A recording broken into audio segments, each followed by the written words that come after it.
The ngSwitch directive is pretty much your switch statement in any programming language. The only difference here, of course, is that you render HTML instead of executing some logic. Well, you basically use ngSwitch when you have to compare against multiple values. So let's take a look at the syntax with a very simple example.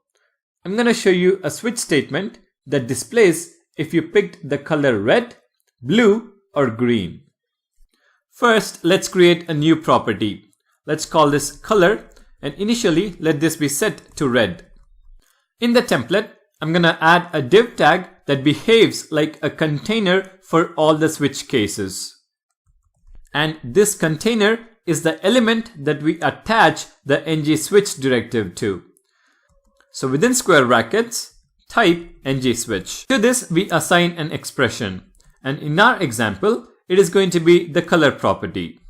Now within this div tag, we specify the switch cases with ngSwitch case. So I'm going to copy paste the three cases. In the first case, we are going to check if the color is red. So the syntax is star and then ngSwitch case is equal to red. So checking with the red color. If this is true, this element gets rendered which says you picked red color.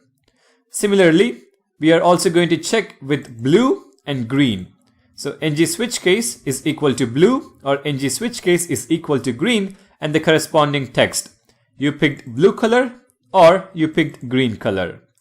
Now since we have picked the color to be red, if we save this and take a look at the browser, it says you picked red color. And if I change red to blue, in the browser it says you picked blue color. Now sometimes you might want to handle the scenario where the expression doesn't match any of the cases. And for that, we use ngSwitch default. So I'm going to add a new div tag and this contains star ngSwitch default and then the text is pick again.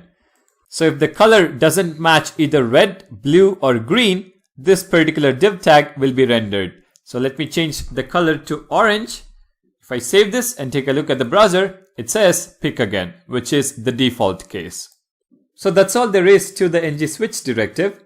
Let's take a look at list rendering in the next video.